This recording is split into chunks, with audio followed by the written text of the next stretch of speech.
Mesdames et messieurs, welcome to Rotschill Anderson Show.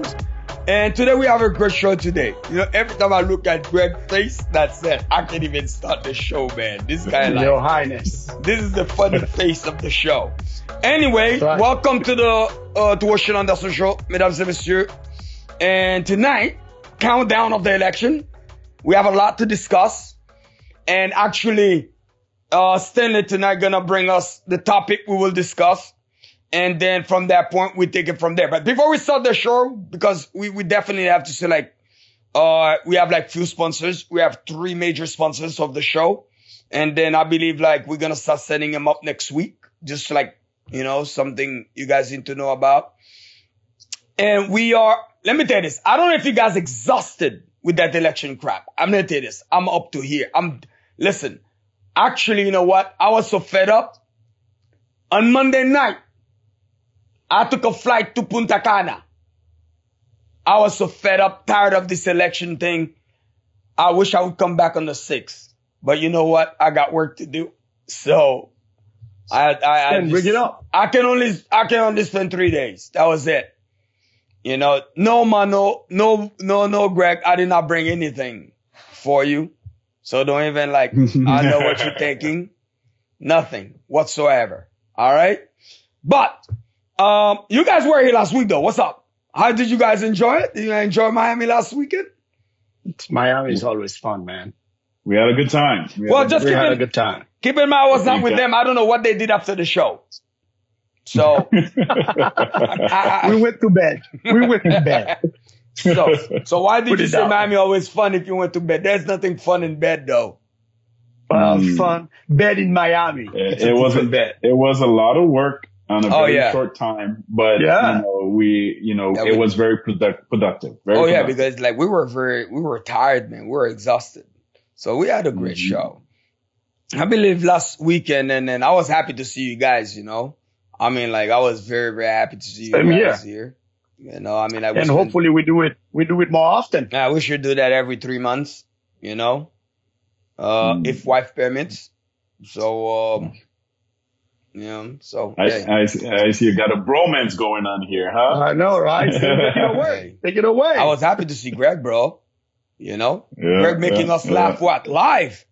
Jeez, you know. But anyway, so let's start. Greg, we know like we're in the last phase of the campaign right now. I feel like we also in the election. I feel like we're also running for something, which is running after all these candidates, trying to keep up with their nonsense, all their lies, fact checks and everything. So, I mean, like, it's tiring. So, Stanley, what we have for tonight? And we have a jam-packed show. And you saying that you're tired of the election? Well, guess what we're going to talk about again today? More election. As we're getting closer to Tuesday, Super Tuesday, more election.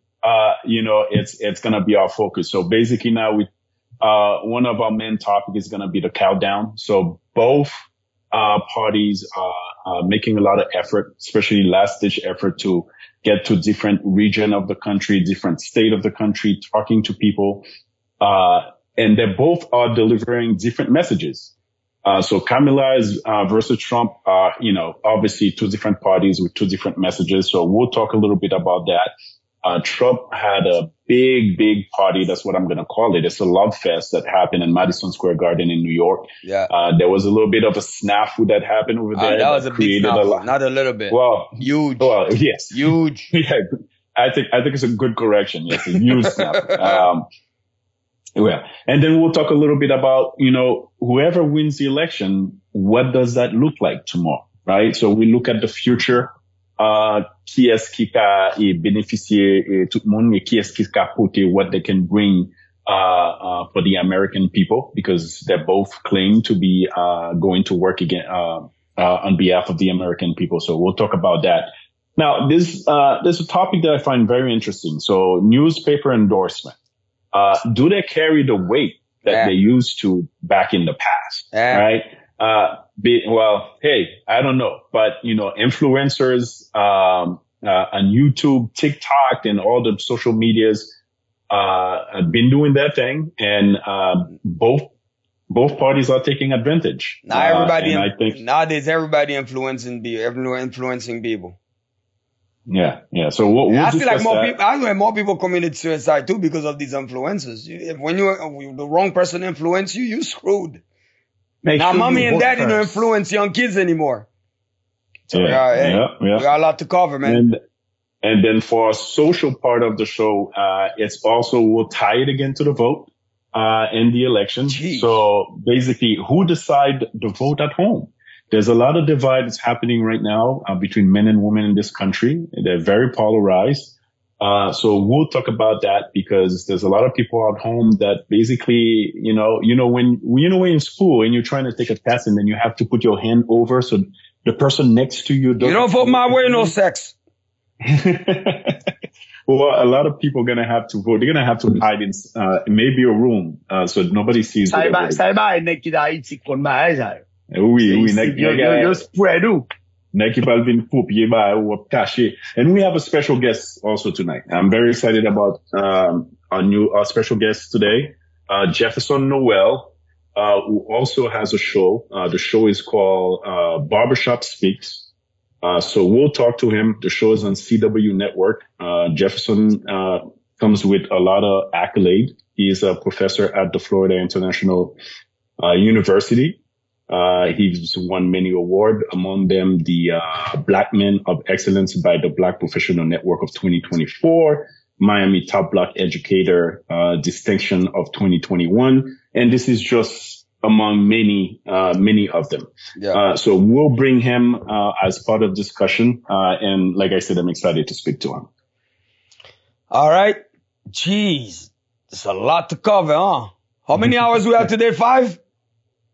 Okay. So, all right. There's a lot to cover, mesdames. But you know what? Hey, this is what we do. C'est ça fait une chose ça. Et job nous, c'est pour éduquer moun yo, spécialement moun qui pas connaît vraiment, qui pas gen temps pour yo suivre politique américaine là. So, n'a fait ça capable pour nous porter information ça au bail. But let's get right into the first topic. And which basically right now we're almost like what, 3 days, 3 jours pour élection faite, 5 November. That's it, done, over with. So one thing I realized, it seems like in the last few days we don't hear nothing about what I would say subject matter. What's matter to us? What's matter to the American people? I was reading, and it's true. Yes, we said the economy is booming. But if I ask anybody in the street, do they feel that the economy is booming? Let me tell you something. You get a whole different perspective. But meanwhile, in the last minute, ni Kamala Harris, ni Trump, they all talking about nonsense. Trump say this, Trump say that. Yo, what's going on? What's going on, Stanley? I don't know. Well, I mean, Samuel en campagne, message clairement, obviously has changed over time. When besoin le Kamala Harris se fait venir et avec campagne, te gon message of hope. There was a lot of happiness. Everybody was very excited. Même moi, message en kounya a commencé à changer. You know, it's personal attack versus personal attack. Maybe, you know, chaque candidat yo doit penser que, yo pa gen rien en plus que yo capoté parce que yo get a fin parler de ça yo ka offri, the American people. And then now they're going on personal attack. Moi, je pense que personal attack là is Kamala Harris. Il est pas bon pour Kamala Harris because everybody knows Donald Trump and everybody knows who he is. Personal attack coming out of Donald Trump's mouth is nothing new. But Kamala Harris herself, it's kind of like someone say, if I'm on the descend niveau Donald Trump now. And it doesn't look good on her. It doesn't look good on her. And I don't think it's doing her any favors. Actually, I think it's probably can lose her this election. Greg, your thought? Actually, pas d'accord. Parce que Pour moi, dans sa avant, on est pour Trump, who fight, monsieur, you gotta get to his level because he's gonna get down and dirty. So I believe, I mean, maybe it's a different strategy. Parce que tout le monde toujours dit, Trump comme ça, but I don't know. Maybe it's a new phase, it's a new game. But now, listen, if we really look at it, it seems like if the candidates are not talking about basically policies, do you feel like it's because they know the people are more into the fight, the nonsense, the bigotry, all these things? Because if you're in an election and you know policy, that's what's gonna take people, gonna motivate people to go to the poll, to go vote. And you see people voting and you're not talking about policies. Is it the reason why they feel like people practically more enthused to go vote if they talk about start attacking each other instead of talking about policies? Or is because they know the policy that they put in our face, they lies. And it's like, for example, if the economic plan of Trump is not realistic. The one for Kamala Harris is practically gonna bankrupt the country. So why you think they're not focusing in the last minute? Do you think my opinion is right? Why is there a reason why they're not focusing on policies? Well, I think they're not focusing on policies because Kamala I said this before in one of our previous shows that a lot of people are not voting for Kamala Harris, but they're voting against Trump. It's an election that's being run on character. And a lot of people basically, they don't tolerate Trump. They may like the policy that he's going to bring forward, but at the same time, they may say, I don't see myself voting for someone like this. Yes, things may be better under him. Maybe we have lower energy cost. Maybe we'll have lower inflation and things will be, lower taxes, lower taxes. And maybe he'll probably somehow, some way wave a magical one and then stop the two wars that are going on in the Middle East and in Eastern Europe. But I think Kamala Harris sees an advantage in terms of attacking his character and running against the person that he is, and she's running with it. Now, I don't know if it's working. Greg will tell me. Let me tell you. Je pose une question.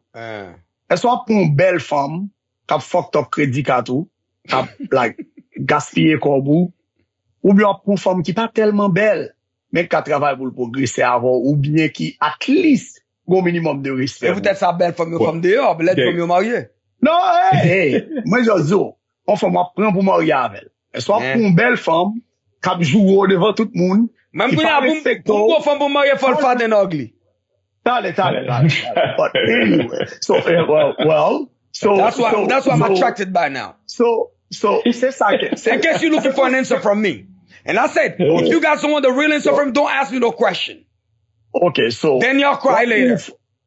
Okay, so Jean-Marc Doulia. Can you clarify for us? Clarify for us. C'est comme ça, Kamala Harris avec Trump. Est-ce qu'on vote pour un monde qui bon dans l'argent, mais qui a l'autre problème, qui va respecter, qui fait tout ça. Ou bien soit pour un monde qui dit, bon, doit de bout, pas couper le GT. It is what it is. C'est pas de coup, pas prendre qu'une partie, mais je sais d'où qui j'en lié. Yes, is it matter? You can lower cost ou dans la rue en police agressor. Is it really matter? Ou gen quoi bois show machine by petit tout. Your black man no police pull you over. God only knows what might happen. So, get them moun, c'est comme ça yo gade. I mean, I get it. So you guys... Mais kouda, moun n'a dit, est-ce que m'besoin quoi black to that extent? To go sacrifice that for that? Ma comprendre si nou, wè sa m'a dit nou. I mean, I might be wrong. To me, it seems like you guys forget being a president, the job of the president. The job of the president is to hold up the Constitution of the United States of America. So one thing, it seems like I don't understand what sometimes people are thinking they forgot. The president is not the king. He has a responsibility to follow the Constitution. So he can, don't you think president can say anything he wants with his mouth? Like, for example, Haitian dit, y a voté Kamala because of immigration. Or Trump pral déporter 11 million Haitian. 11 point something million Haitian. Listen, if you're not educated, you hear something like that, you know Haïtien, ou kon Haïtien déjà. Oui. Ton bébé l'éternel, oh Jésus. Mes amis, nek sa va déporter nous. Ouh, psaï. Après le Jesus. Jésus bon. Nek sa va président. But here's the thing. Do you think those Haitians know how much it will cost the government to deport 11 million immigrants? Mba même di Haïtien, non? Immigrants. 11 million. What? You know how much it will cost? Almost $313 billion. 300. Not 3 billion. $313 billion. But here's the thing now. How many people knows that? How many people knows that? Yeah, but Anderson, go back pour comprendre. Yo gen doit pas déporter moun yo, mais yo gen doit faire vie difficile.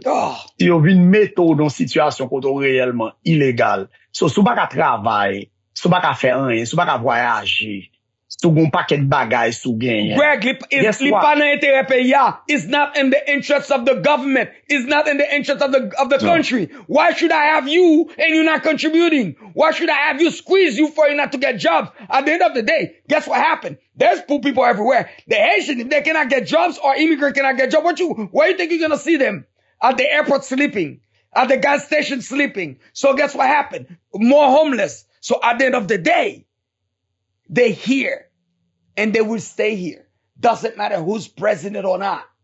That's my belief and that's my opinion. It's just like you have a wife. Yes. You have a wife. It's cheaper to keep her than to divorce her. What do? You keep her. Well, you say that the government it's cheaper for the government to keep the immigrant. No, I agree. It's a monumental task to deport 11 million illegal immigrants or immigrant in general.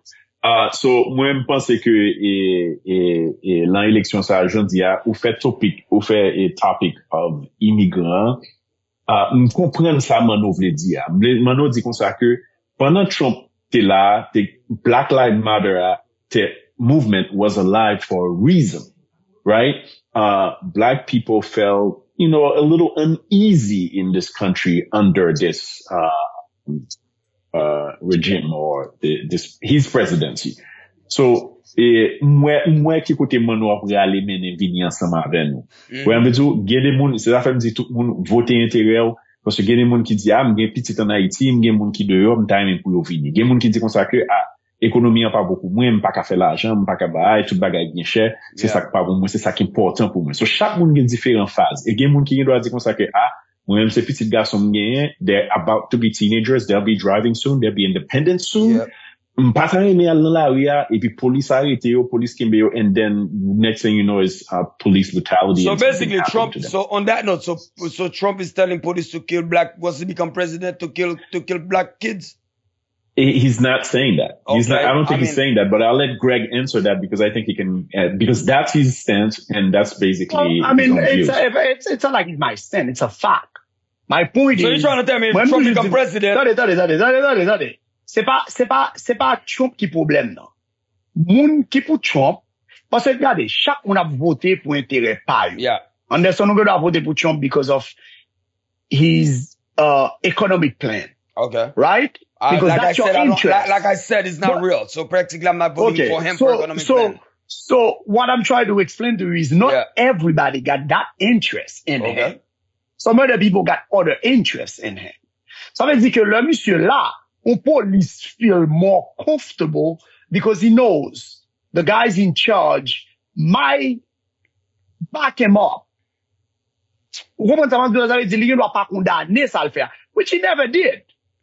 M'pas quoi, monsieur Jean Campé pour le dire, pas que te mette pied sous cou George Floyd là. he was a bad thing. I don't know, but I don't think he ever did. Yeah. So ça veut dire que next sa lui-même, lui feel more entitled to do what he's doing.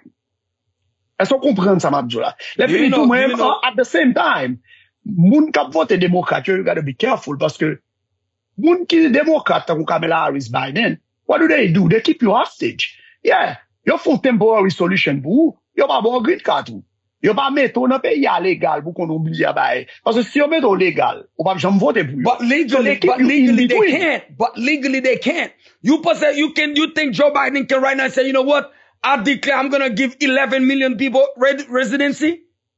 There's a constitution, people. Yeah, but N'oubliez pas constitution. Quel que soit président, go back. Mais Swigan, yo te pardonne au paquet de monde. Yo te fait ça pour paquet d'immigrants, yo te pardonne au paquet d'immigrants, just by au papier. Les fini qu'on va toujours expliquer moun yo. Si yo te vle aider ou, on comprend yo fait Biden programme, mais si yo te vle aider ou, moun ki si king TPS, ça veut pas just légaliser ou finance ça. Why don't we start there? Congress. On start par moun ki déjà en dedans, yo tant que t'as fait plus pour nous. Not what's my vote 100%. Let me tell you something. Bon, the immigration thing is but you know what, guys? No, but I wish I could spend. No, but I wish I could spend a lifetime on this. Avant producer to be abin faire manifestation là, lever mes olé là. Mais avant move on to other subject, bring up affaire trash by Puerto Rico parce que Samuel by ça m'a venu là. Okay, you beat me to it. You beat me. Now, okay, but on commence par Kamala Harris avant. They both, et ça m'a parlé là, none of them was talking about policy. Et Harris fait connaître que si tu es président, basically, that's gonna be chaos in his presidency. Elle fait connaître tout, et si tu es président, you're gonna have worse than January 6th. That's what she's betting on. How do you take that playing on people's mind right now? Is the question directed to me? Yeah. Well, I think it's just a message. Bon raison qui fait que Kamala Harris allé Washington pour t'a délivrer message là bas pendant que Trump lui-même a fait campagne Madison Square Garden New York parce que si on connaît par aucune raison pour Trump t'a obligé dans Madison Square Garden New York parce que New York c'est pas un state vraiment que nous connaît qui competitive that he's gonna carry pendant ce temps Harris lui-même était dans Washington lui-même c'est pas ça qui est dans le back pocket li. I don't think there's any reason, but she wanted to deliver a message, right? And her message, and she's been running on that, is January 6th, right? Est-ce que démocratie pays ça, it's gonna still be alive et en bas président? Parce que il déclaré que Trump sont fascistes liés, sont racistes liés et que, monsieur qui a un paquet et mauvais défauts, et que, son équipe cap très mauvais, pour pays, moving forward, s'il t'a passé et la campagne ça. But moi pense que c'est pas vle dire son waste of time. Maybe it was a symbolic thing. So by que le fait pour le délivrer by. But I don't think she could have used her time a lot more effectively. Regardez qui ça a passé de Nevada kounya là. So regardez early voting in Nevada, a state that was trending blue, it's now in early voting red. Right? Yeah. So, kounya la, y a obligé courir kounya la, al Nevada pour essayer et ranger ça qu'a fait là, but it might be too late for them. So, maybe it was a time waster for her and the message that's being delivered is not, il pas résonné ensemble avec mon cap voté yo. Parce que nous connaissons que son race lié, it's like a game that's being played for tactical about. Now let's get to the Trump thing. We call it as a love fest. Mm-hmm. I mean, like, what was going on there? Who was he making love with? Puerto Rican? I mean, and listen, I just don't understand. But yes, he was not the one that said it. And then keep in mind, here's the funny thing. And while people think that was a good thing for Trump, the fact that he let those people know like those Puerto Rican are trash or garbage in the middle of the sea. But he was not the one actually saying it. It was a comedian that said it. Yeah. But Well, He never come out and condemned it. That's what I was going to say. well, if I can say, the campaign actually wrote something and put it out, but I would have preferred that he came out and actually speak against it. He had an opportunity to do that. He did not. So what does what does that show you, Greg? Well, everything I just said. If it's the same thing, when the George Floyd thing happened, he never get out and condemn that.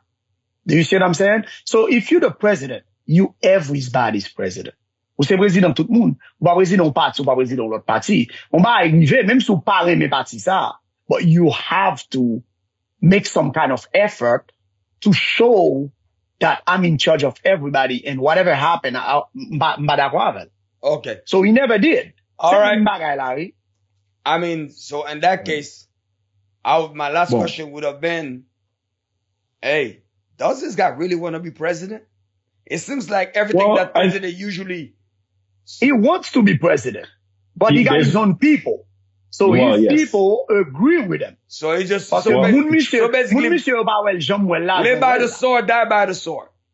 Well, the thing is that Trump has his base. He has a very strong base and he has a lot of support from his base. Yeah. So now for him to come and speak for something that basically would go against what his base want, he's basically catering his base and he's counting on his base to support him and carry him to the presidency. So yeah, go ahead. All right, guys, we have to wrap it up on that subject so we can move on. No, but one last thing I want to bring up before we move on is the fact that I think I don't want to say that it did work in Trump's favor, but it actually backfired for the Democratic Party also, because you got President Biden coming out and telling that all supporters of Trump are basically trash. Actually, that's not what he says. It says only trash that he sees was his supporters. That's practically, that was on the stage talking nonsense. That was his explanation. And he came out and make a rectification and kind of explain what he was saying. Guess what? Again, Trump did not make any rectification or say anything at all. But he said it. He said it. Bad credit is better than no credit. Put it that way. Actually, you know what? I would take no credit instead of bad credit, over bad credit. You know what, guys? Let's go watch the video. Trump Love Fest. So that way you guys tell me what y'all think. Let's know this, but there's literally a floating island of garbage in the middle of the ocean right now. Yeah. I think it's called Puerto Rico. She is the devil, whoever screamed that out. She is the Antichrist. Her and her pimp handlers will destroy our country. She is some sick bastard, that Hillary Clinton, huh? What a sick son of a bitch. The whole party, a bunch of degenerates. Lowlives, Jew haters, and lowlives. Heck yeah, it's a cool black guy with a thing on his head. What the hell is that, a lampshade? I'm just kidding. That's one of my buddies. He had a Halloween party last night. We had fun. We carved watermelons together. America is for Americans and Americans only. And these Latinos, they love making babies too. Just know that. They do. They do. There's no pulling out. They don't do that. They come inside, just like they did to our country. Never been an event so beautiful. It was like a love fest, an absolute love fest, and it was my honor to be involved. And I don't know if you guys know this. Yo, listen. You see what I was telling you last year? You see what happened to the United States of America when it's come tomorrow? Can you sit down with your kids watching this political event? Tell me, is there anything about policy here? Can somebody tell me, if anybody telling me the next 4 years, trusting this bastard, okay, about my kid's future or my future, what do we see? Listen, like I said, and not my personal reason what I said, and I said what I said, and I stand behind what I said. I will not vote for any of them. Now, this is Trump Love Fest. Hey, can you guys bring me Kamala Love Fest, please? Or Hate Fest? That was not It will probably be the most important vote you ever cast. And this election is more than just a choice between two parties and two different candidates. It is a choice about whether we have a country rooted in freedom for every American or ruled by chaos and division. It is time to turn the page on the drama and the conflict, the fear and division. It is time for a new generation of leadership in America.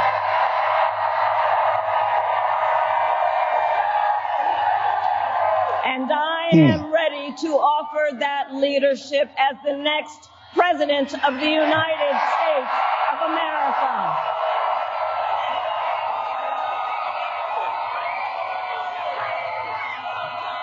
Now look, let me say, I recognize this has not been a typical campaign. Even though I've had the honor of serving as your vice president for the last 4 years, I know. You see? At least there's more decency here. Come on. Well, that's what the producer was. So there is, at least doesn't matter. But at least there's more decency here. But be honest, guys. Like I said last week in our show, I don't see myself voting for any of them. Any of them. And I believe if America itself would take a stand like I did, I think the next election, they would most definitely bring us better than these two. But, I mean, like,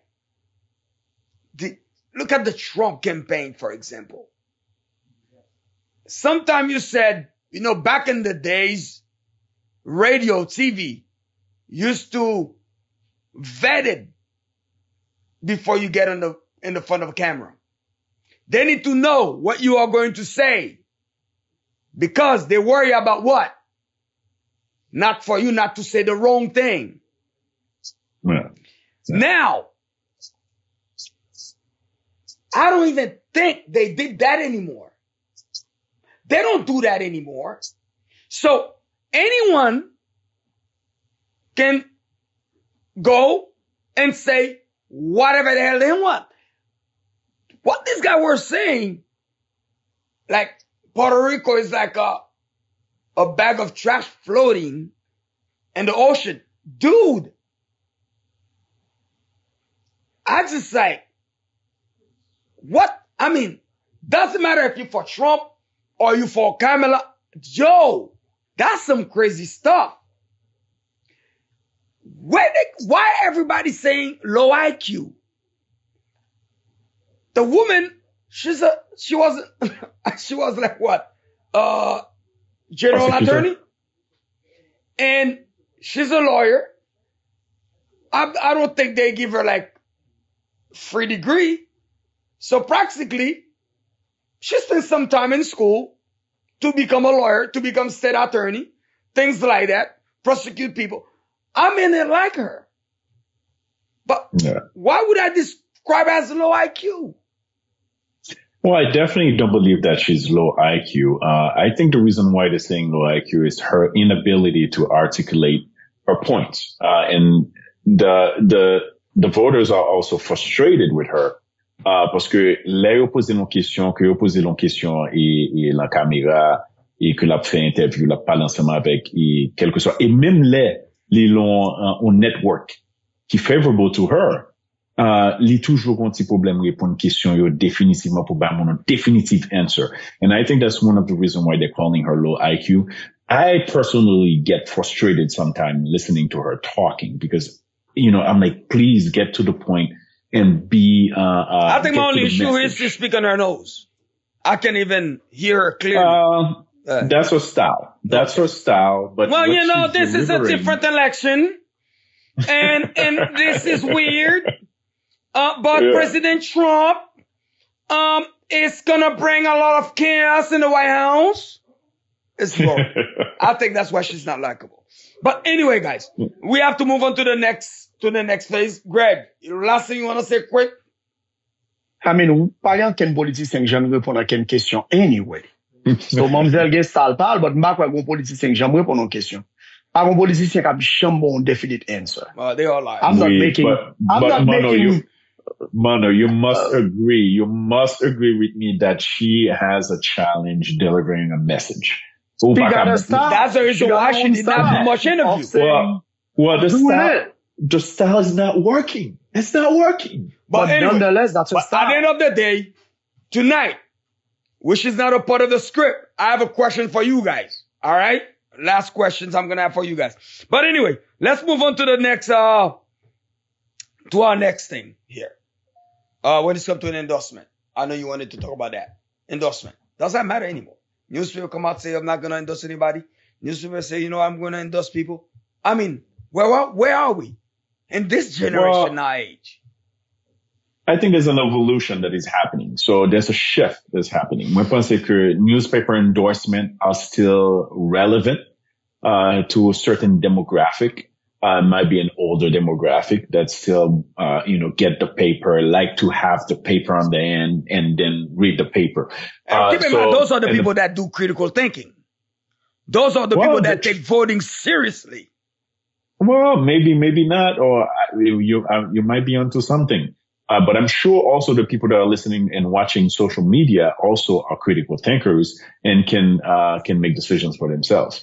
But moi pense que this particular issue is, I would not say that the papers don't carry any weight anymore or have any influence anymore. I would say they both have different demographic. Now, what does that look like in the future? And I think as time goes by,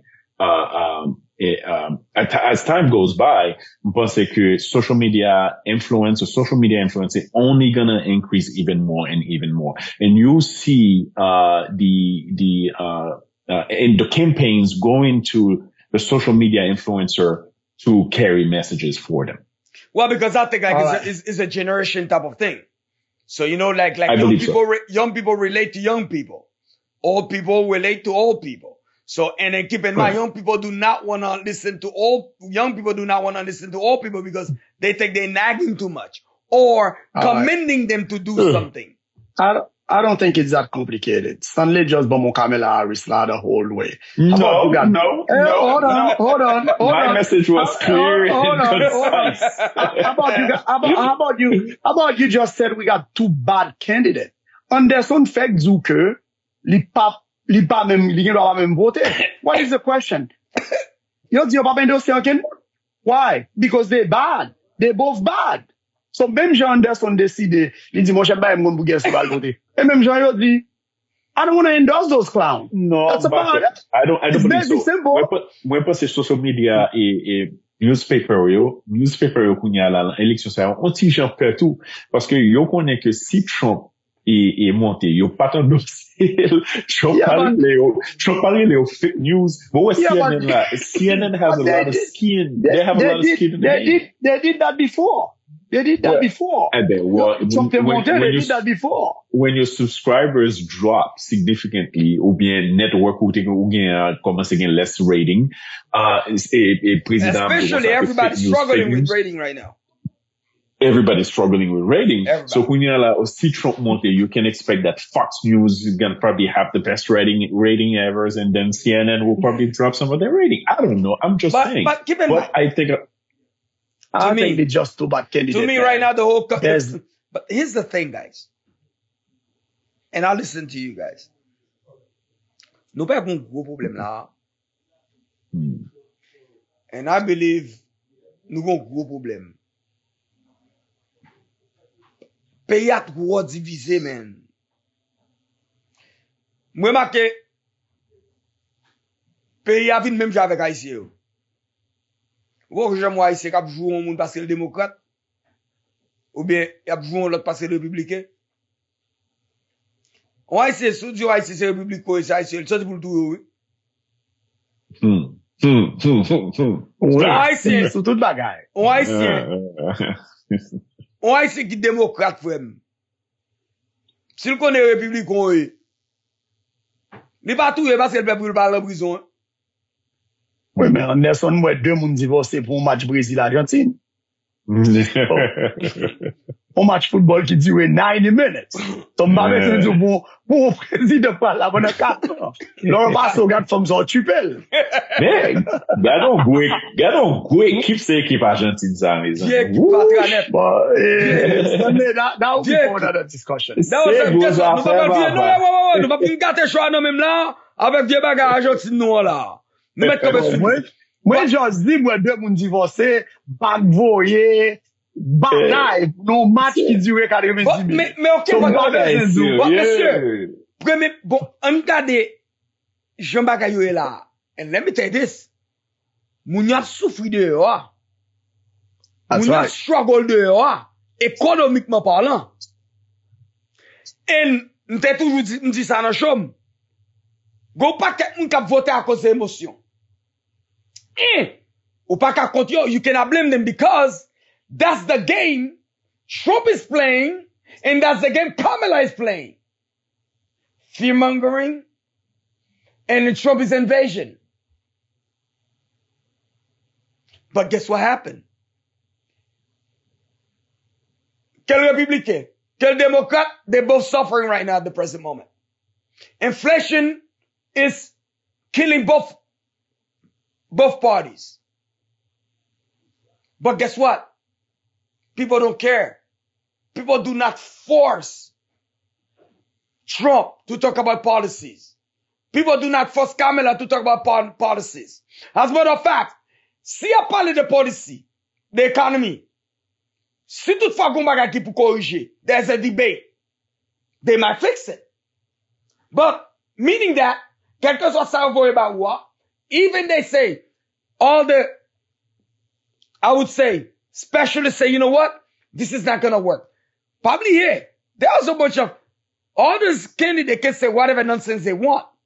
But there's people that specialize of doing what? Running the economy of this country.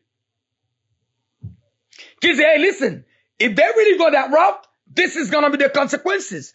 If Trump decide to put tariff in all the goods that's coming in, at the end of the day, who's gonna pay the consequences? The consumer gonna pay the consequences.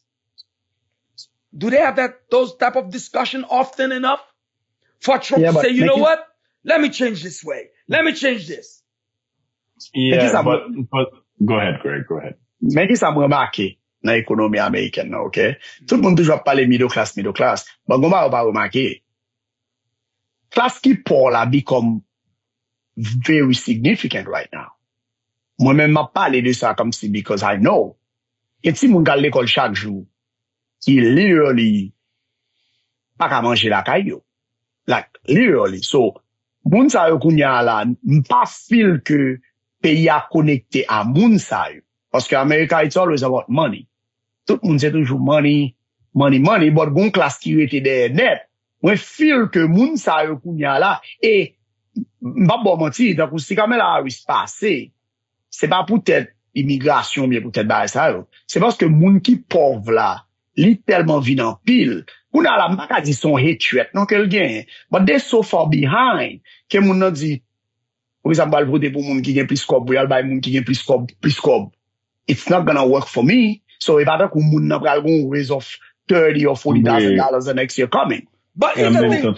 But probably I don't feel the connection with those people. Probably also we talk about the influencers. Does the influencers knows any better anyway to influence people? Some do. I don't believe all of them do, but some do. So Beyoncé pral influencer Jean-Paul voter? Non. Yes. Bon, mais on parler de Beyoncé, on parler de tout gros Hollywood star, mais gan pile moun qui gen show dans YouTube qui educated. Absolutely. Oui, moun sa yo vin mette fac l'argent nou mette là. So they give those people a chance to understand the fact. But moi-même pense Mano di yon bail qui est important là parce que what you were discussing earlier is that what that looks like under Kamala Harris presidency ou bien qui j'en ka under on Trump presidency. Moi-même qui ça me pense moi-même. Moi pense en bas Kamala Harris things are going to be politically correct. Wembezuna. She's going to be presidential in terms of her presentation, her presence, and how she addressed the issues. Bon, guerre va continuer en Europe. Peut-être, pas connaître qui ça va le faire avec Israël, avec Palestine. But I'm not very hopeful. Moi, pense que, bon, l'économie, parents, ka gen relief, parce que li gen plan pour buy tax cut pour parents. So that may be a positive thing. Next up start business probably might have a relief because you're going to have a tax deduction. Ouais, Bezuna. Under Trump, moi, pense que energy costs will be lower. Immigration, the border definitely going to be sealed. See now, okay now, remember, Trump was there for 4 years. I'm asking you, but Trump was there for 4 years. Nothing happened with immigration. Well, I mean, this is a promise of the campaign. I'm sure he's probably going to be tougher on immigration compared to the current. I'm going to build a wall and the Mexican going to pay for it. President. Yeah, well, exactly. That's what he said. That's what he was saying before. Well, this is what I think. I think energy prices will be lower, immigration, and then but just think a little bit with realistic in mind. Mm-hmm. Yeah, baby, just when you're thinking, also just put some realistic. Greg just.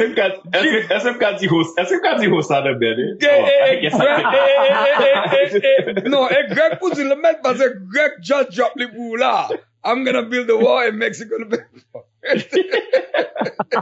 Now, listen to this. The guy is running again. You got some balls and some nerves telling me he's gonna fix immigration this time. Immigration issue is not a presidential issue. It's a Congress issue. Just keep that in mind. Jesus Christ. Like I said, I'm not voting for neither of them because there's no freaking way. I mean, to be honest, yeah. Palestine avec Israël a bataille depuis whatever. Depuis tout le temps. Now they just in the open, but they've been fighting for a long time. Yeah, it's a big concern. Is it really? A continuer bataille, mourir petit mabla, y a still continue bataille. Anyway, now guess what, guys? We have our guest coming up, Jefferson Noel. Moi, je moi ici intelligent comme ça. Et nous allons parler ensemble avec Jefferson. But you know what? Et mesdames et messieurs, moi-même, je bataille avec eux pour parler créole. Je fais manifestation. Je jette de l'eau. Et puis, rien va pas marcher.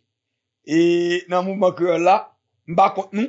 Je prends responsabilité créole là, moi-même. Oui, Greg parle créole plus. Greg parle créole plus, ça c'est nous tout dit là, dans le café choix. Parce que là, même, ça, lui, même pas parler créole. Parce que pas qu'on fait l'opportunité. N'a prétendu, pour notre petit question là, Jefferson Noel. Nous besoin host là, lead by example. Femme nous l'emmène nous là. Non. Bon, cela c'est l'on a docteur a dû pas fumer puis qu'on cigarette dans la bouche. Monsieur.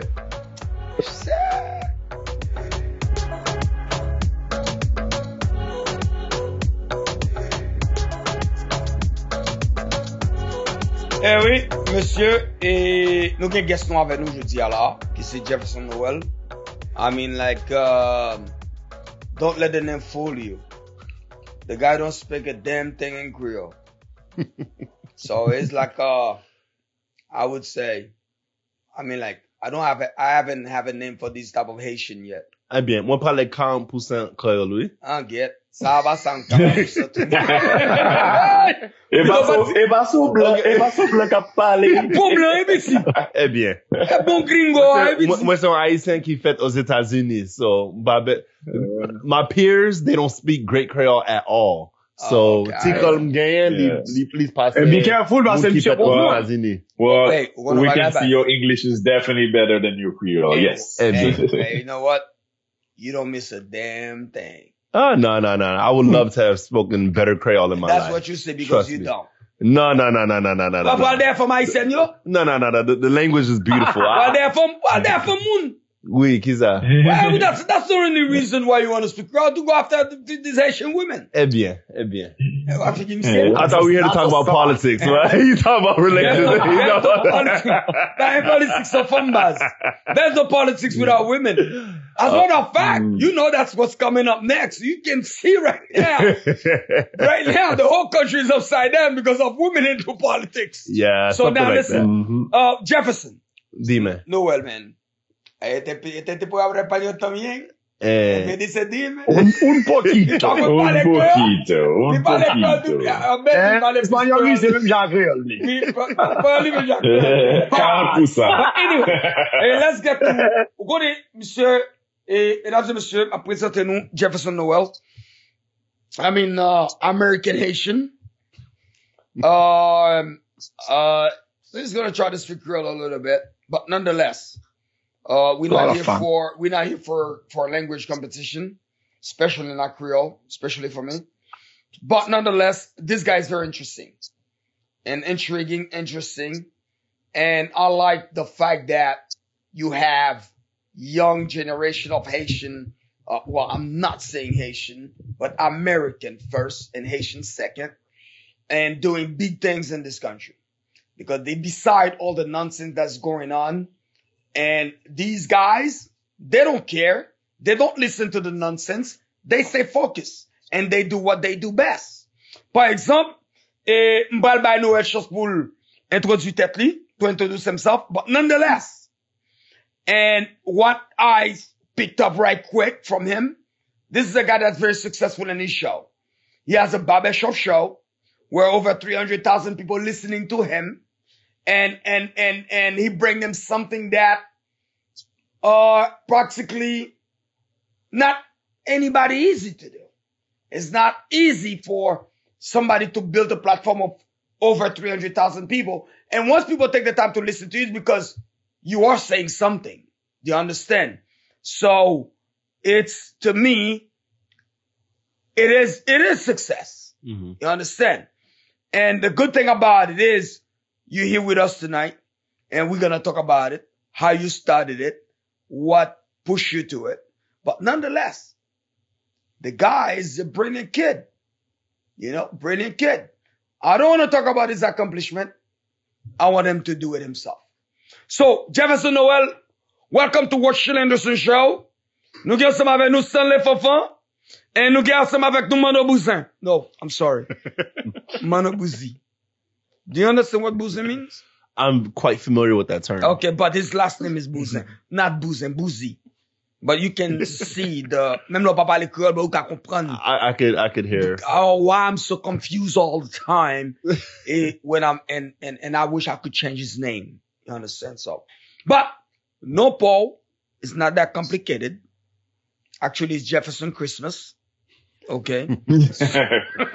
Papa Noel. Papa Noel. That's what they call me. So, that's right. Jefferson, yes, how you doing, my friend? I'm doing excellent. Welcome to the show. Hey. Tell the people about yourself. Well, I'll be succinct because I know we have a lot to cover, but I'm a professor at Florida International University. I teach public speaking. I've been a professor for 5 years. Previously, I was teaching at Florida Memorial University, South Florida's only HBCU. Also, I'm a 4-time published author. So I love to share information. I love to empower people. I love to get the community involved. And also, I'm the founder of Barbershop Speaks, where we engage in intelligent discussions inside barbershops and beauty salons. Because the barbershop, I see it as the community's classroom where everyone is both the teacher and the student as well. And I'm really excited about the past 8 years since I started Barbershop Speaks, how far we've come with our dialogues. We've spoken in shops all across Dade County, but also in Orlando, in Washington, D.C., in Philadelphia, in New York as well. We've held conversations on financial literacy and mental health awareness and the government and criminal justice, et cetera, et cetera. And I do want to correct the one thing that you said in the beginning. The people who listen to our show on the CW, they don't come to listen to me per se. Yeah. It's not necessarily about me or the wisdom that I'm sharing, but it's about the guests that I bring on, because I believe in the collective wisdom of the community. Yeah. And that's what the barbershop is. Okay. And regardless of who you are, you have something to share. You have something to bring to the table. And I think that's why people listen to the show. So what you guys discuss the most in the show, in the barbershop? I would Because say- me, when I go to my barbershop, I know what we discuss. Well, I don't think I want to know what y'all discussed. I don't think you wanna The way know. you said it, I don't think I want to know what y'all discussed. Don't ask me. I'm think- glad right now you're not the host. Hey, listen, ask me. off camera, you can tell me what y'all discussed. Sometimes the camera is open. I happen to bite it all the time. Sometimes I just think the camera is off and the camera is rolling. So Yeah. practically, when you're doing the barbershop, you guys choose a topic, or you just or based on your guests, and you guys flow on the topic. Yeah, we usually come in with the topic. So let And me. you guys, est-ce que nous boire? No, nous pas qu'on boit. Nous pas boire? No, nous pas. If you want to supply the liquor, then we'll be more than happy to drink while talking. Calaison et entendre sauce. Qui ça dit? Don't worry, it's okay. Eh bien, moi dis que je pas long, so si vous dites on bagay m'pa comprendre, m'a demandé pour to translate. So how you guys flow with that? Yeah, so when we first started Barbershop Speaks, I didn't know what to talk about. I didn't even know what I was doing, to be honest. Okay. I just knew that the barbershop was that place where it's one of the most diverse places in the community, where someone who's 8 will be sitting next to someone who's 18, who's sitting next to someone who's 80, someone who makes $30,000 a year sitting next to someone who makes $300,000 a year. There sometimes it's women because rarely, right? The single mom bring their kids. Yeah, correct. Correct. And right. But majority of the time they leave the boy and they get out. A lot of times that's the case. Boyfriend. Correct. And so the barbershop happens to be this unique, diverse place where there's constant conversations happening. Is there some barbershop that they don't even allow women to remain in there? I know some of them do. Yeah, not in the shops that I have had events at, but I could imagine that. Because it's a guy moment thing. Mm-hmm. Yeah. Like it's like our cave. It's like our safe space this where is where we talk safe. Where we could share our thoughts and ideas, no matter how crazy it is. The same way they have their beauty salon. I hardly see a guy unless it's there's definitely. I never seen a guy. But here's the thing: we don't only do events in barbershops; we also do it in beauty salons as well. And it's open. And you guys very careful when you guys doing that. It is open to both sexes. And when we do conversations at barbershops, many times more women come than men. And when we do it in beauty salons, many times more men come than women. Yeah. And so that's also a very interesting thing that I noticed. But is there never a fight inside the barbershop in your show? Not a physical fight, but there's always a verbal fight. Yeah, of course. That's barbershop. That's the point of the shop, is where it's a free exchange of ideas without fear of judgment. And that's why what we do is so important. Okay. All right, good. So, and like I said,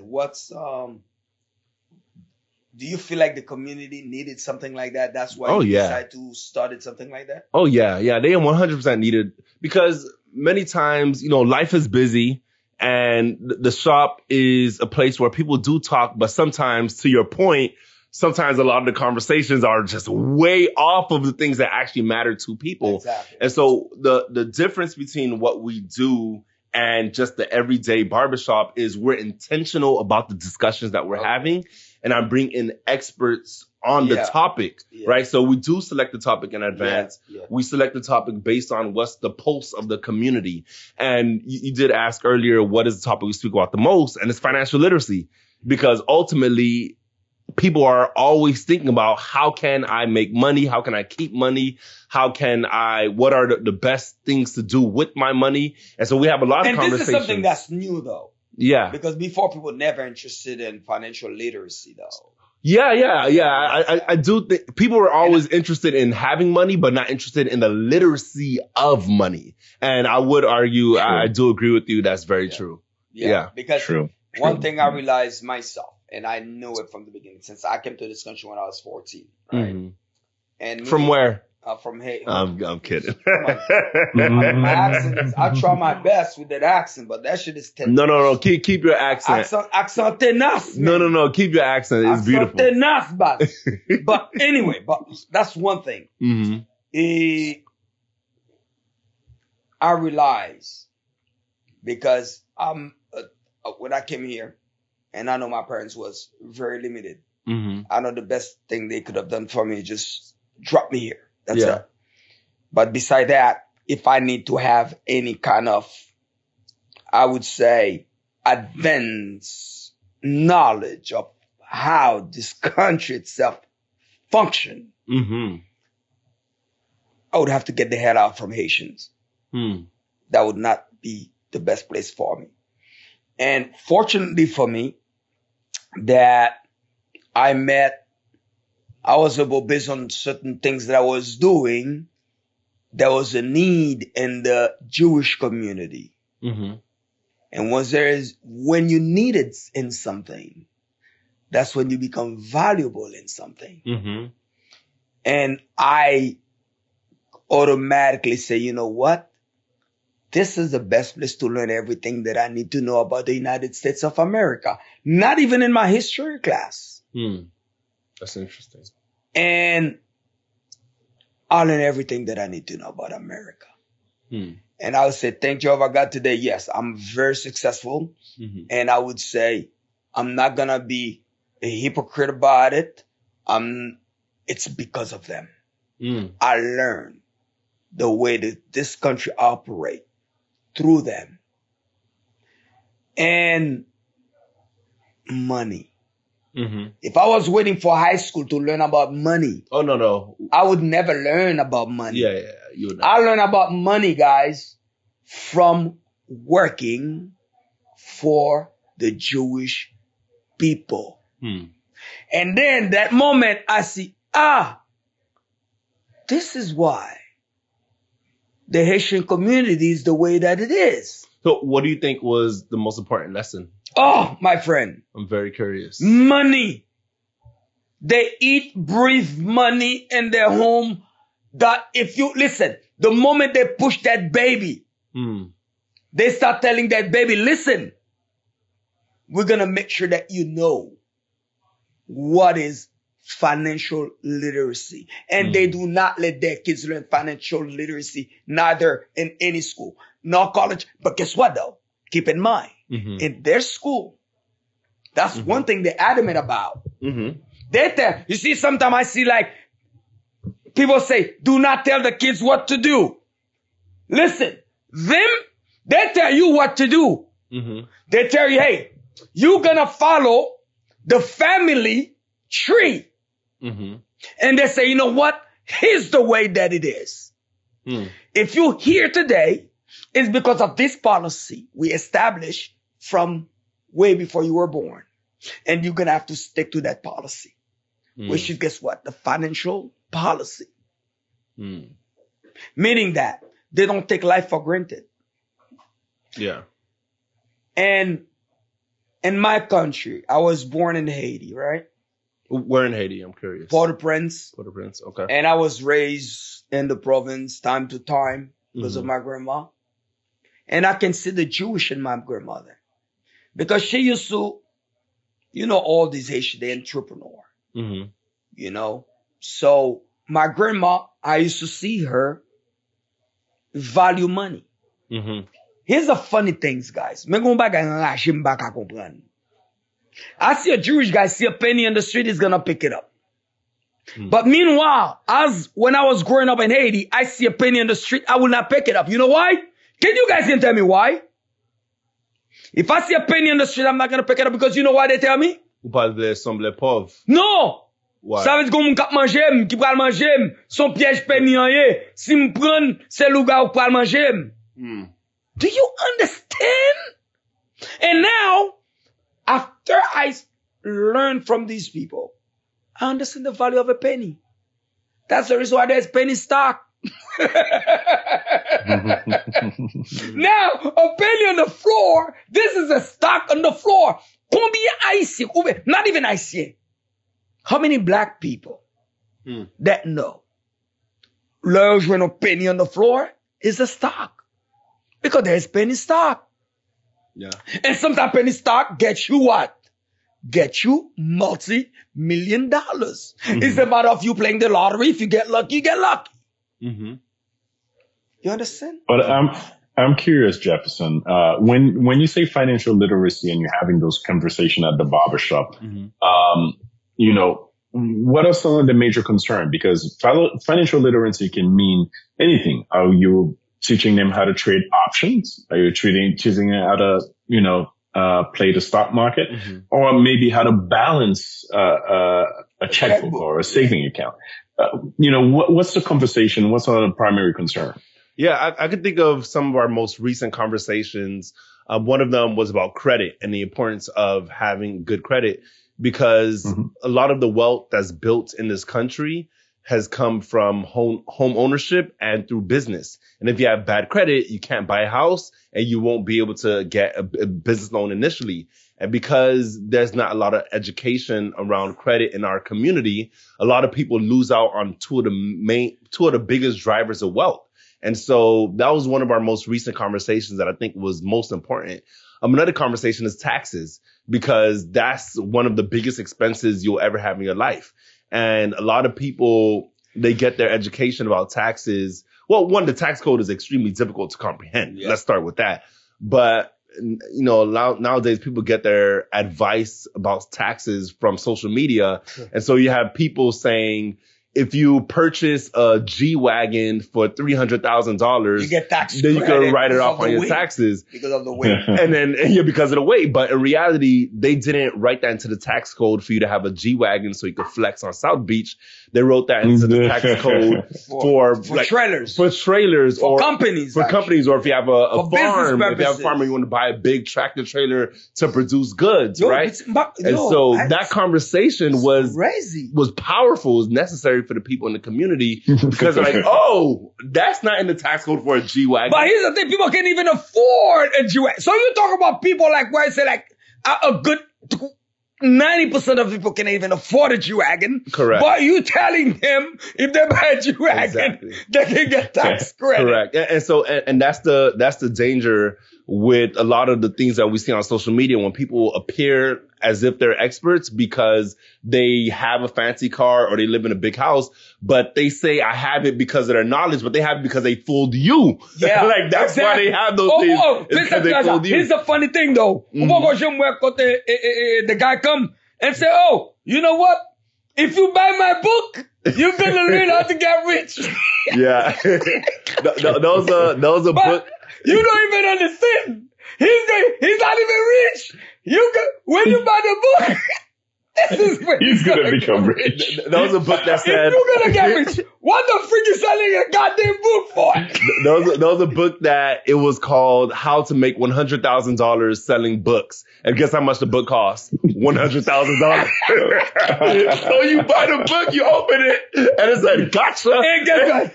And imagine the guy sell 10 books. He's already make $1 million. He make $1 million just like that. And so people are constantly getting fooled. And so what I do in the barbershop, like I said, there is collective wisdom in the shop. At the same time, there are people who are actual experts on these topics. And just because you have a personal experience, that doesn't make you an expert on the entirety of the topic. Correct. And because of what I do, who I am, the status, let's say, that I've reached, I'm constantly in rooms with people who have achieved a lot in life, and people who are willing to share. I bring them to the shop to share with the community, and then we all have a conversation. And you know, one thing I realize, the thing about it is people don't understand. Mm-hmm. Often you see Bill Gates go on social media.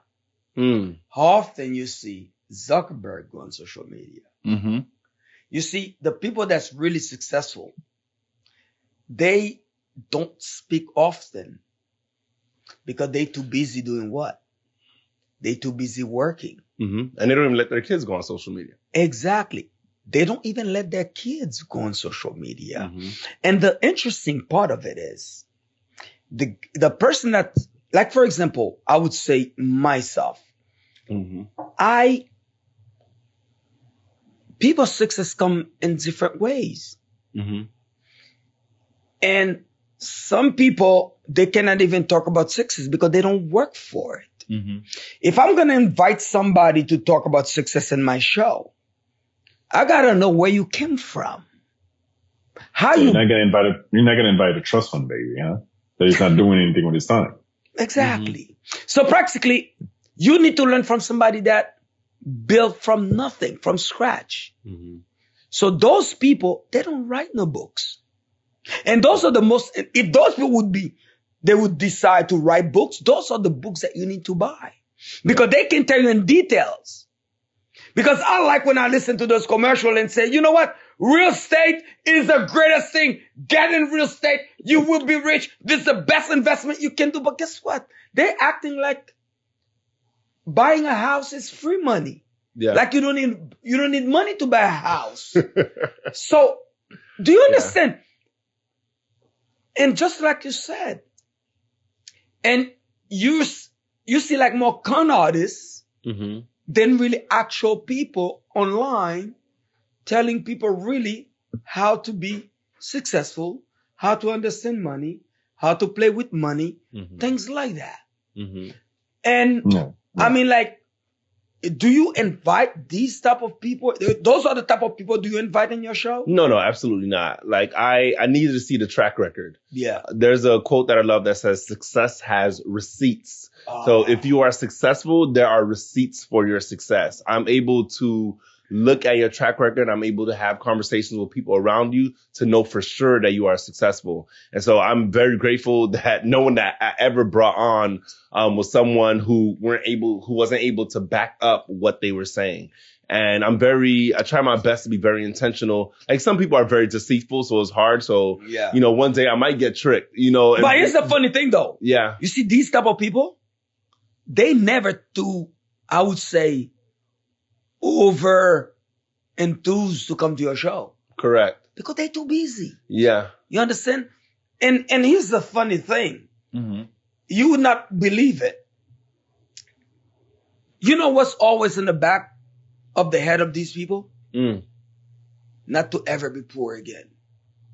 So every time that I'm going to spend time with you, I feel like this is a time that I'm not going to do something. And that time bring a stress on me that there is something behind me. There is somebody behind me. Try to tackle me or take my place, things like that. Those are the way they constantly thinking. So therefore, it's very easy to detect them. That's just why I talk de kadou. On est qui peut être là, parler, oh, fais ça, oh, believe me, dude. And you see like something like people trying to get you to invest in something. Guess what the first thing they tell you? How much money they making?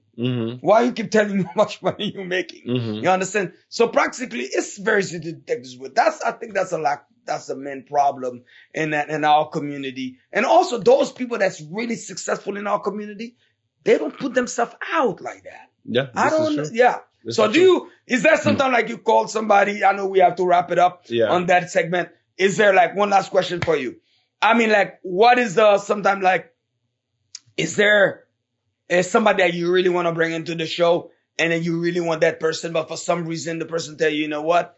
I don't know, they afraid of people gonna judge them and things like that. Or, sometimes people hate people for their success, things like that. Well, in the type of community we foster, like I don't really speak with people who have that mentality because people who constantly, thing is, a lot of people, they project what they are. And so people who are constantly afraid of being judged, the reason for that is because they're constantly judging others. Yeah. And many times I'm not really in those circles with people who think like that. Yeah. However, there are people who I would love to have on the show that they might be hard to reach or they might have busy schedules. But typically is people, there's like a formula of, yes, you are successful, but yes, you also have a good heart and you want to serve, right? And it's those who want to serve and give that education and are successful. Those are the people I typically bring on. All right, good. All right, great. You guys have any questions for the guests? Well, yeah. I'm very curious because as you I heard Anderson earlier, we're talking about the election, and I know a barbershop is a sanctuary for men, and especially black men. So I was curious to see if you have had any conversation regarding the election, especially regarding the divide that exists right now between men and women in terms of voting in this election. Just was curious about your thoughts. Yeah, we've had an election debate watch party where we had a chance to sit in a barbershop, and we had a lot of women there actually, but also a lot of men.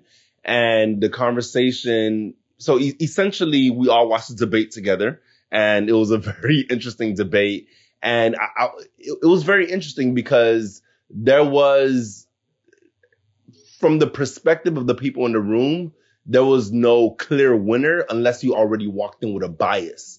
And what I found was there are a lot of people who walked in with a bias, and there's a concept of psychology called in-group, out-group bias. And so once you feel like you're in the in-group of the Democrats, everything they say sounds great, and everything anything Donald Trump says will sound terrible. Yeah. And the same thing with Republicans. If you're in the in-group on Republicans, everything sounds great. Everything Kamala says sounds bad. Yeah. And so I did notice that with the people who already walked in with their bias. However, there were a lot of people that were still on the fence at the end of the debate. Yeah. And I think that's good because what matters a lot to the candidates right now is the undecided voter, right? And there are a lot of people that are undecided. And the conversations, and I was more interested in hearing the perspective of the people that's undecided. And I'm trying to remember because I want to make sure I say their thoughts accurately. I don't want to just say anything just because the camera's on right now. But my understanding is, my recollection of the conversation that we had afterwards, people didn't really like the gloom and doom that came from Trump. At the same time, people wish they received more substance from Kamala Harris. And I think that was the theme, because at the end of the day, elections are about hope. Like prior to 2016, 2020, 2024, like the candidate who was able to articulate the future the best, that's the candidate who won. Yeah. Now it's about who can articulate who will send the country to hell the best. Like that's the person who's winning, who could say this person is bringing us to hell faster. Right? And that's what it's been about recently, unfortunately. And what we're attempting to do, and I hope I'm answering your question. If I'm not, ask it again. But what I'm hoping that we do, especially in the shop, is make more educated and informed decisions before we vote. You know, one thing I realized, despite all these bad things going on in the political environment, one thing I realized is Black people become more aware. Mm-hmm. Black people become more aware than before. Mm-hmm. Before, Black people never give a damn. Well, now it's different. Mm-hmm. I believe social media play a good role on it. Mm-hmm. And also the nastiness play a good role on it. Mm-hmm. I'm not saying it in a good way. Mm. Because when there was productive discussion, Black people never get involved. Mm. But now there's nastiness, cursing going on, all kind of nonsense, Trump saying all kind of BS with his mouth. And guess what? Black people say, oh, we got a white nigga in the house. So, you know, mm-hmm. And I believe, like I said, they become more engaged. Yeah. You understand? And I see Black people talking about voting for Republican. Mm-hmm. Dude, that's a game changer for me. Mm-hmm. Because usually Black people think this was practically a white party. There's no way you could be Black and think Republican in his and mine. Well, go ahead. Usually Anderson is alone in that party.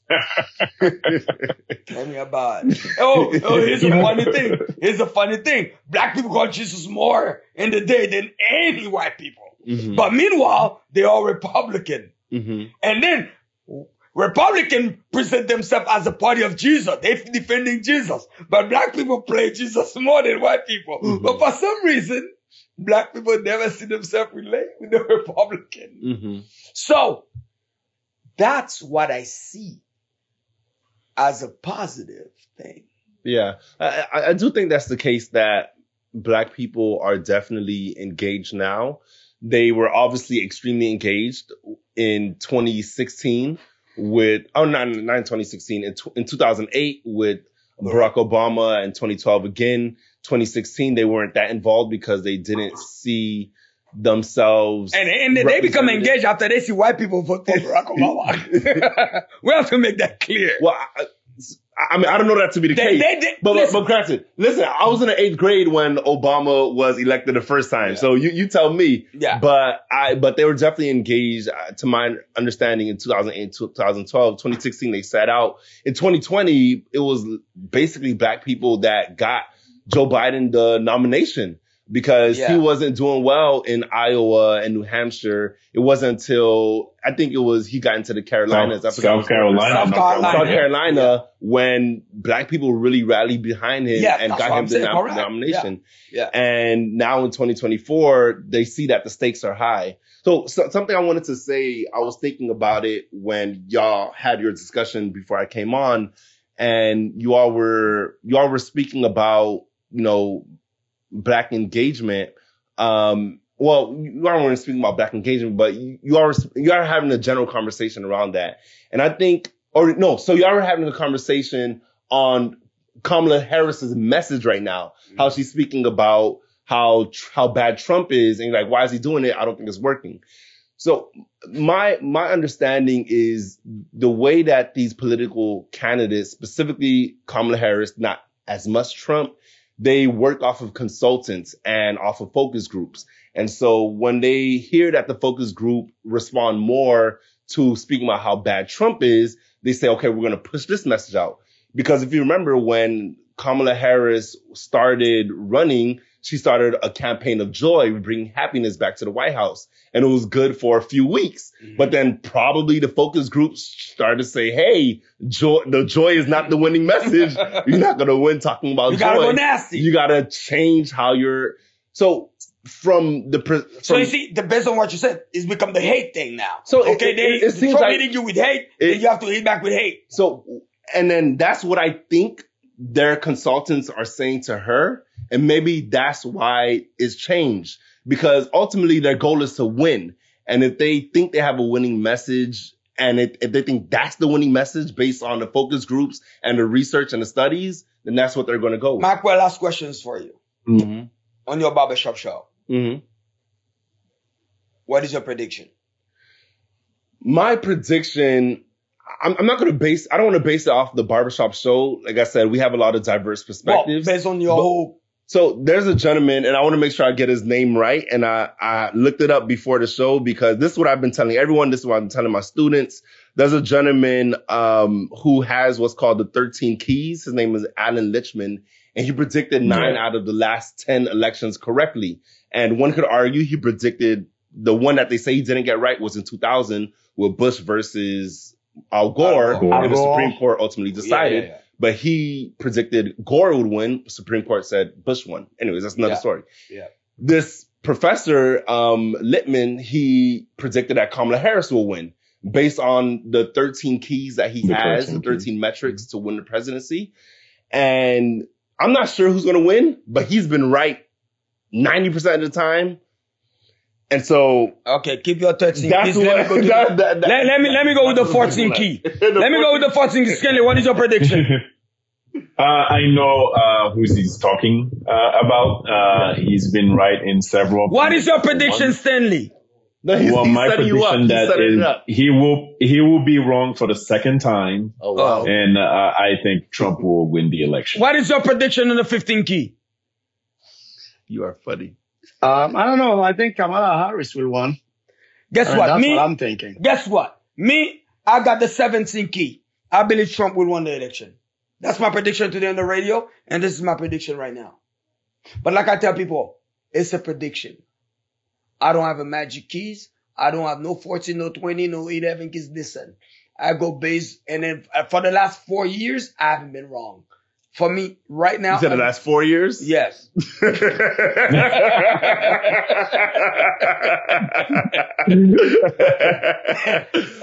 But listen, here's my prediction is I believe Trump will win the election. Here's what matters more. Go ahead, right quick. Here's what matters more. I think is the individual, the person that's voting. You have to do what you can in this country. You have to learn the rules of this country. The same way that you learned the rules that you said when you came from Haiti and you had a different perspective and then your mind changed. Mm-hmm. Everyone in our society has to do that because you can't rely on the government to make your life completely better. The government can help. Don't get me wrong. I think the government is extremely important, but ultimately you have to take it upon yourself to do what you can to educate yourself, to get better skills in order to succeed in society. And don't rely on the president to make your life better, but that'll help. But ultimately, I have one thing also too, right? So, people forget sometimes, you got the election. Yeah, it's all about presidency, but there's so many other keys. You got your governor. You got so many other people who's gonna help you make things, different. Like I remember, I live in a state where my governor is Republican, and I remember I voted for that guy because simply it's like, oh, you got kids, we're gonna give you. It's going to be free, the kindergarten. What state is this? I don't know where you're from. It's in Boston. I live in New Hampshire. Oh, okay. So, and then I'm like, well, I got 2 kids. Yeah, I mean, that's a good thing. Why wouldn't I do that? So it doesn't matter, everybody always focus on that, but there's also a lot of other things you can make your life better, kind of make that decision, make that pills a little bit better to swallow.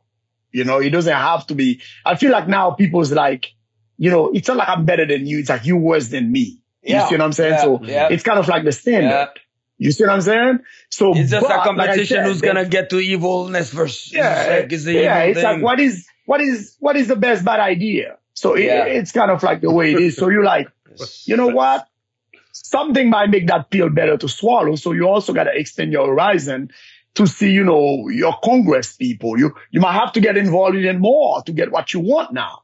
You see what I'm saying? Since it's not a straight shot. People always forget about the other little piece around it. Now, you see what I'm saying? Yeah, but guys, listen, we had a great conversation with you, Noel. We're gonna get to our last conversation of the show. Which is very important. And then your input gonna be very important on that. Okay. We know right now. I know some people getting divorced right now. Well, each election people get divorced, but this time it's worse. And a lot of domestic violence. Yeah. The feminist movement is out of hand. And let me tell you this, I believe every single woman that's going to vote for Kamala Harris is because they voted because she's a woman, not because they're interested in any policies. You think so? But 90%. The right to choose. I don't think that's necessarily true. That's what the right to choose have to do with. The right to choose have to do with what? Feminism. Yeah, but Biden was. Why do you want somebody to tell you what to do with your body? Fighting for the right to choose. I don't think that's necessarily the case, and let me tell you why. Let me get into the show. Let me get into the topic first. We're gonna go elaborate on that. Okay. Now, who makes the voting decision at home? And a couple, married couple, whatever, boyfriend, girlfriend, doesn't matter what it is. Do you think the women will use what they have to force their husband or their significant other to vote for Kamala Harris? So by what they have, I think I know what you mean. Yeah, by that, you know what I mean. Because as you know, a lot of, especially married men, they're weak when it's come to that point because they're not allowed to get free. The short answer is no. I highly doubt that married women will use sex as. Oh, that's not fair. But I'm not married, so maybe. Okay, then go speak then. Okay, then boom. But I'm saying I don't think. You don't know what it means. You don't know what married men going through. Let him finish his thought. I'm curious. I don't think married women are going to use sex as a weapon to say vote for Kamala Harris. What, dude? I'm glad you say you're not married. This guy's statement don't have nothing to do with Rotschill Anderson Show. This is his personal opinion. All the married men that's watching the show right now, believe me, this man we only brought in for a barbershop conversation. We just extend the question to him. I'm listening. Go ahead. You are hilarious, man. Jeff, did you ever heard that who says happy wife, happy life? Oh, of course. Okay, yes. Oh, there we go. Believe in that? Oh, there we go. There is a measure of It truth. doesn't matter who's in power. Happy wife, happy life, my man. Listen. That's how it is. Go ahead. I'm listening to you. I'm listening to your unmarried advice.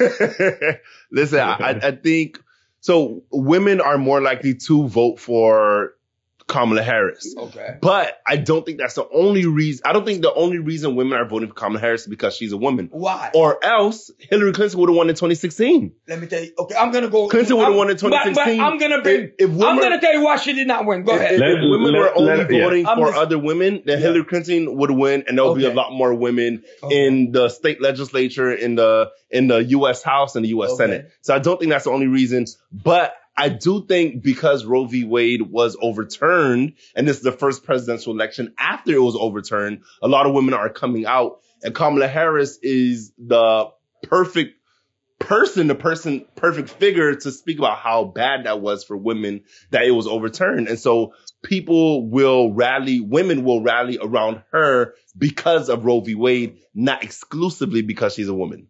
Okay, but now, go ahead, Cindy. Well, yeah, I think it's right. I mean, there's many different aspects of why, because, I also watch Fox News and I see a lot of women saying that they're going to vote for Trump. And for many different reasons. So I think the right to choose is important for a lot of women. It's not necessarily that most women are looking to get an abortion. It's because most women know that they fought very hard to have the ability to make decisions for themselves, and they like to keep it that way. And I think that's one of the main reasons why a lot of women are voting for Kamala Harris. Greg. Well, people got it all. I wouldn't say all wrong. People always think when you say abortion, it's always come to like being liberal, people doing sex all the time. And, those things like, people get into pregnancy, like, and then something bad happens.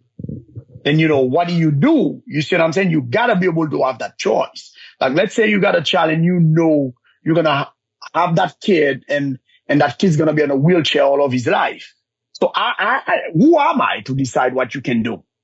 You see what I'm saying? Because it's going to be your burden. It's going to be up to you to know what you want to do. So I believe. But the government have provision. If that's the case, you can drop the kid in a fire department and then go on with your life. Yeah, but I mean, it's well, but sometimes there's health issues. There's health issues. The woman probably can be in danger. Let's get back. There's a lot of things. Let's get back into the real question. Well, yes. Who would make the decision inside the home? My coming from a married man, I think. Let's watch this video quick. Give me a second. Let's watch this video quick. Okay. Because I know these women nowadays, man, they don't play, man. We have every right to demand that the men in our lives do better by us. We have to use our voices to make these choices clear to the men that we love. Our lives are worth more than their anger and disappointment. And we are more than just baby-making vessels.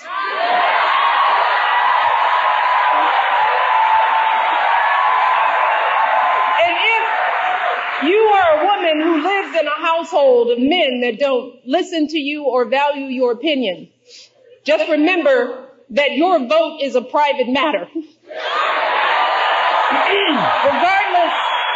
of the political views of your partner, you get to choose.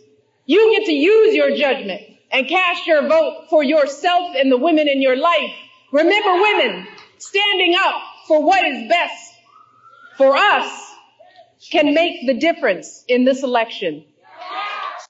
Okay, there you go. I rest my case.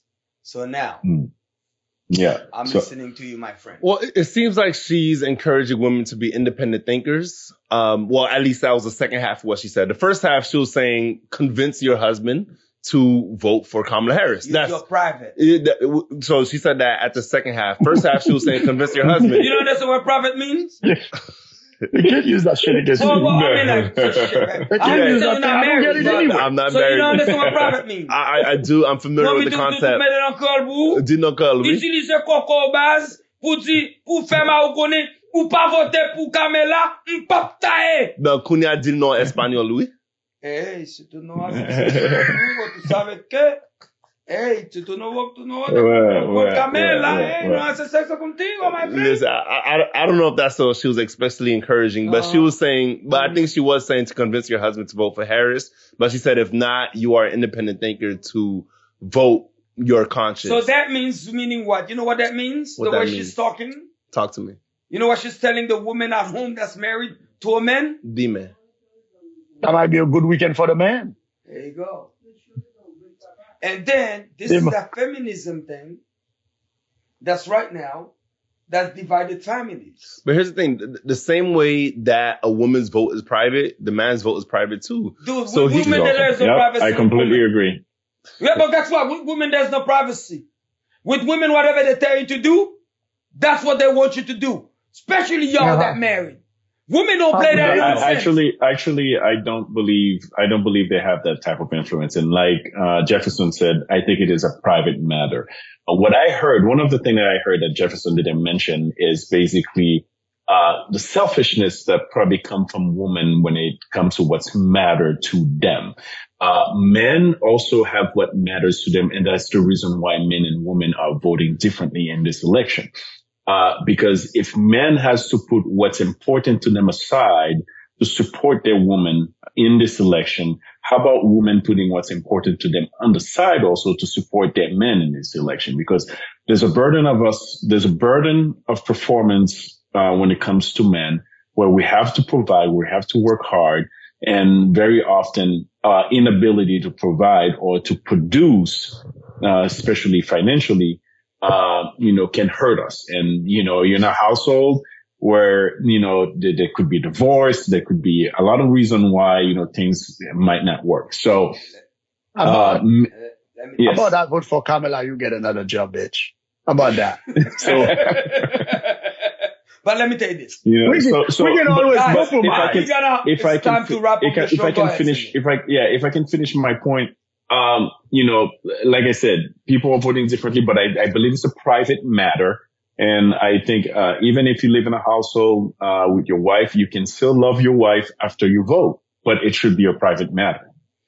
Well, Yeah, but there's still a guess what disappointment happened? on your Those are face. for reasonable, smart people. But as you already know, we don't have too many of those, especially the way this country is moving right now.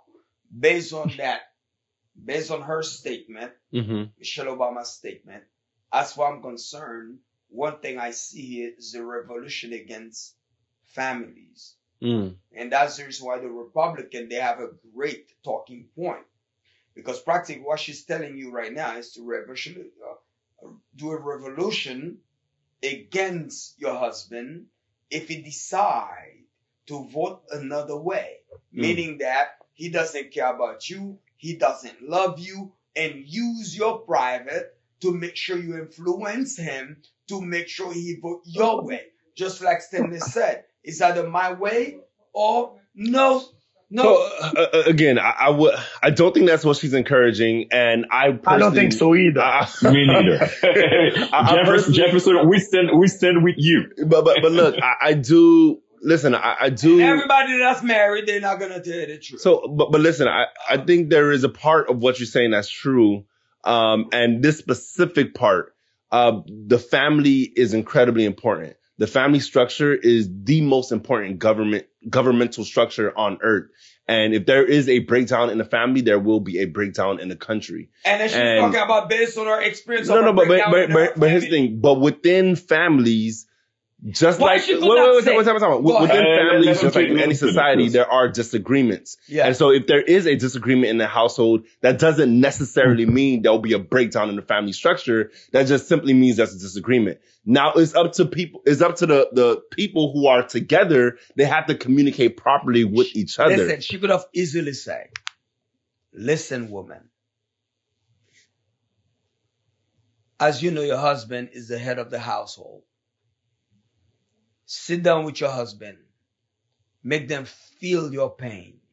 Why you voting this way? To persuade them any kind of way, but not with a revolutionized way. Do you understand? So practically, that's what I'm talking about. A lot of you guys missing. This woman talking. No, I don't agree. Because Mamzelle dit ça. You don't have to agree because right now I'm closing the show. Hold on. Moi-même avant, nous déjà connaissons que black men, black women, they are in disagreement. Et pour question de men, son question de black men, disagreement avec madame yo depuis les Obama de fin dit ça le dit. So she's coming here to basically do damage control. But qui j'en vois jouer vote là, ou déjà connaît que le Obama de vini le dit tout les black men d'ap dit yo pas content, monsieur pas venir, a vinn dit vote for your daddy, bla bla bla. So anyway, she's here to do damage control. So mademoiselle vini, elle dit mesdames, utilisez ça bien qui pas marcher sur moi parce que moi-même whatever. Et puis faites ce que vous faites. All right, guys, listen. Thank you very much. It was a great show. We have to wrap it up. As you already know, every good things have to come to an end. So it was a great pleasure, Noel, to have your perspective. And I wish you all to continue. I wish you all the best in the Barbershop Show.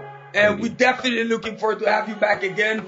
Stanley Fafa, Mono Bouzemouzi, and then and again myself, Rotschill Anderson, mesdames et messieurs. It was a great pleasure to put that show together for you guys. And remember, you have to go sign in, you have to go subscribe, and keep in mind, we're gonna keep having that type of show for you.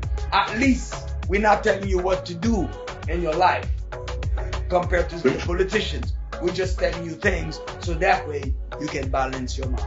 Thank you very much. Bon après-midi, mesdames et messieurs, bonne soirée et à jeudi prochain. Peace. Peace. Thank you. Thank you.